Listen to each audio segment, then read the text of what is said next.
Hi friends, welcome back to my channel. Scene start ஆகுது ஒரு ஆழ்கடல்ல. ரீசெண்டா ஒரு பெரிய பேட்டில் முடிஞ்சிருந்தது. நம்ம மெர்மைட் குயின் எல்சா ஜியூ கிட்ட தோத்து அவனோட டைமென்ஷன் ஆஃப் லைஃப்ல டிராப் ஆயிட்டா. ஜியூ தூக்கத்துல இருந்து எழுப்புன அந்த ட்ரைப் இப்ப அவனுக்கு ஃபுல் சப்போர்ட் பண்ணிட்டு இருக்காங்க. அவங்க ஜியூவை அவங்களோட நியூ எம்பரராவே ஏத்துக்கிட்டாங்க. அந்த சண்டையில மெர்மைட் குயினோட நிறைய பீஸ்ட்ஸ் செத்து போச்சு.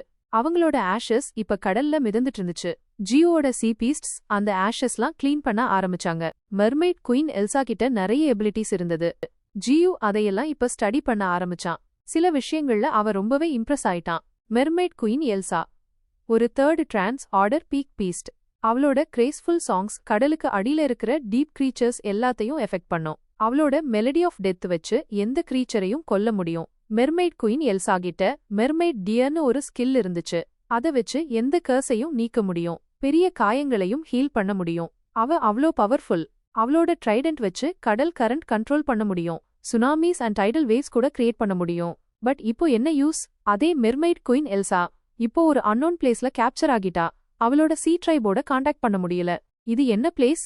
நான் எங்க இருக்கேன்னு எல்சா ரொம்ப டஃபா ஃபீல் பண்ணா.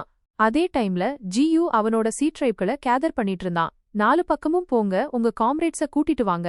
7 சீ கிங்ஸோட சீக்கிரம் வார் ஸ்டார்ட் ஆகும். அது ஒரு வெரி டெரிபிள் பேட்டில் இருக்கும்னு சொல்லி ஜியூ அவனோட சீ பீஸ்ஸ 4 பக்கமும் ஸ்ப்ரெட் பண்ணி அவனோட பாப்புலேஷனை குயிக்கா இன்க்ரீஸ் பண்ண ட்ரை பண்ணினா. இப்போ ஜியூ சர்ஃபேஸ் வேர்ல்டுக்கு போக வேண்டிய டைம் வந்துடுச்சு. பட் அவன் சர்ஃபேஸ் வேர்ல்டுக்கு போறதுக்கு முன்னாடி அவனோட சீ கிங்ஸோட காப்ஸ அவனோட பாப்பட்ஸா சீயோட டீப்லேயே விட்டுட்டு தானே சர்ஃபேஸ் வேர்ல்ட நோக்கி மூவ் பண்ணான். சர்ஃபேஸ் வேர்ல்ட்ல ஜியூக்கு இன்னொரு சர்ப்ரைஸ் காத்திட்டு இருந்துச்சு. அந்த சர்ப்ரைஸ் அவனோட பொண்ணு சாவ்லிங் தான். சாவ்லிங், நீ எப்படி இருக்க? இங்க என்ன பண்ற? மனுஷங்களுக்கு நீ இங்க வந்தது தெரிஞ்சா பெரிய முசிபத்தாயிடும்னு ஜியூ சாவ்லிங்கோட பேச ஆரம்பிச்சான். அவளை பத்தி விசாரிச்சான். நான் ரொம்ப நல்லா இருக்கேன் மாஸ்டர், நீங்க என்னை பத்தி கவலைப்படாதீங்க. இன்ஃபெர்னோ சிட்டி என்னோட பேஸ், அங்க என் ஆட்கள் மட்டும்தான் இருக்காங்க. அவங்க என் இன்ஃபர்மேஷனை அவுட் சைடுக்கு விடமாட்டாங்க. நான் இங்க வந்த நியூஸ ஃபெடரேஷனுக்கோ இல்ல எந்த ஹியூமன் சிட்டிக்கும் என் ஆட்கள் ரீச் ஆக விடமாட்டாங்க. நான் உங்களுக்காக ஒரு கிஃப்ட் கொண்டு வந்திருக்கேன். இத பாருங்க, இது ஒரு லோரியல் ட்ரீயோட சீட். 2 இயர்ஸ்க்கு முன்னாடி ஃபெடரேஷனுக்கு இந்த சீட் ஆக்சிடென்டலா கிடைச்சது. ஆக்சிடென்டலான்னு சொல்றதும் கரெக்ட் இல்ல. ஃபெடரேஷனுக்கு ஒரு ஏன்சியன்ட் லோரியல் ட்ரீ கிடைச்சது. அந்த ஏன்சியன்ட் லோரியல் ட்ரீய அவங்க கம்ப்ளீட் பண்ணிட்டாங்க. பட் அதோட கோர், அதோட சீட் இருந்துச்சு. இது ஒரு ஏன்சியன்ட் சீட்டுங்கிறதால ஃபெடரேஷன் இத பார்த்து பயந்துச்சு. இந்த மரம் இன்னொரு டெமோனிக் ட்ரீயா மாறிடக்கூடாதுன்னு ஃபெடரேஷன் இதை அழிக்க ஃபுல்லா ட்ரை பண்ணுச்சு. பட் அவங்க ஏதாவது பண்றதுக்கு முன்னாடி அந்த சீடை நான் எடுத்துட்டு வந்துட்டேன். என் கிஃப்ட் எப்படி மாஸ்டர்னு சாவ்லிங் அந்த சீட்டை பத்தி எக்ஸ்பிளனேஷன் கொடுத்துட்டு இருந்தா.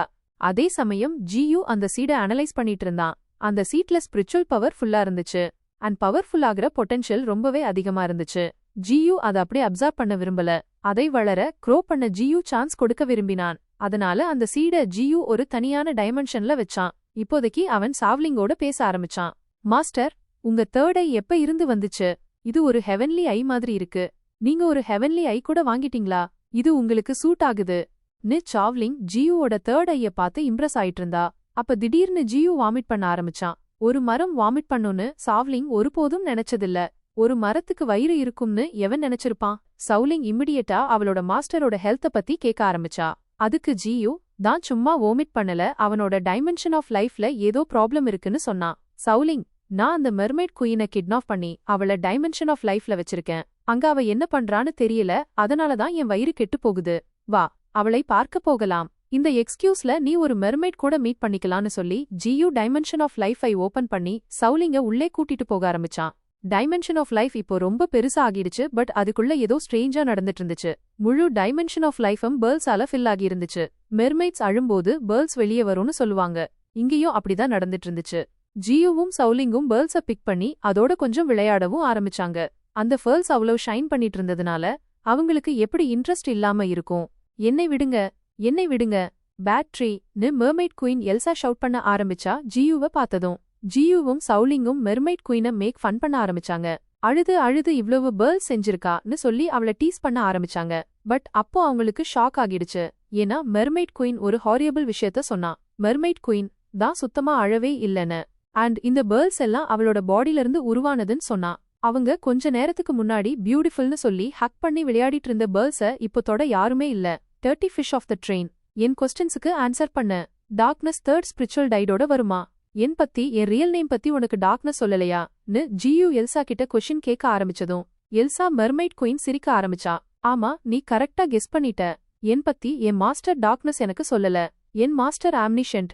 அவரிடமிருந்து எதுவும் ஹைட் பண்ண முடியாது. என் மாஸ்டர் ஸ்பிரிச்சுவல் டைடோட தான் வருவார். அப்போ சி ட்ரைபோட பவர் ஃபுல் கான்டினென்ட்டையும் சீக்குள்ள டிப் பண்ணிடும். எல்லாம் முடிஞ்சிடும். அண்ட் அதுக்கப்புறம் ஒரு நியூ வேர்ல்ட் ஃபார்ம் ஆகும். நம்ம வேர்ல்ட் ஃபார்ம் ஆகும். எல்சா தி மெர்மைட் குயினோட டாக்ஸ கேட்டு சவுலிங்கும் யோசனையில ஆழ்ந்தாள். அவளுக்கு ஒயிட் ஜெட் எலிஃபென்ட்டோட டாக்ஸ் ரிமெம்பராக ஆரம்பிச்சது. ஒயிட் ஜெட் எலிஃபென்ட்டும் டார்க்னஸ பத்தி அவளுக்கு வார்ன் பண்ணியிருந்தது.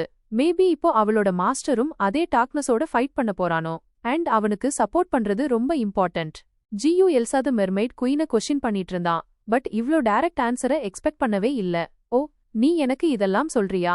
இதனால உன் மாஸ்டர் ஹாப்பியா இருப்பாரா னு ஜியூ கேட்டான். மெர்மைட் குயின் மறுபடியும் லவுடா சிரிக்க ஆரம்பிச்சா. அடடா, நீ என்ன மிஸ் அண்டர்ஸ்டாண்ட் பண்ற, இல்லனா உன்னை பத்தி நீ ரொம்ப ஓவரா திங்க் பண்றன்னு சொல்லி ஜியூவும் சவுலிங்கும் டைமென்ஷன் ஆஃப் லைஃப்ல இருந்து வெளியே வந்தாங்க. எல்சா தி மெர்மைட் குயினை அங்கேயே விட்டுட்டு.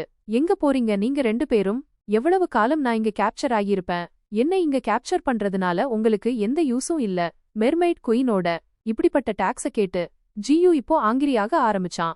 அண்ட் அதே ஆங்கர்ல அவன் மெர்மைட் குயினுக்கு ஒரு விஷயம் அண்டர்ஸ்டாண்ட் பண்ண வச்சான். மெர்மைட் குயின் ஜியூவே டார்க்னஸ டிஃபீட் பண்ற வரைக்கும், இல்லனா டார்க்னஸோட ஹேண்ட்ஸால ஜியூவே கில் ஆகுற வரைக்கும் கேப்சர் ஆகியிருப்பான்னு அவளுக்கு அண்டர்ஸ்டாண்ட் பண்ண வச்சான்.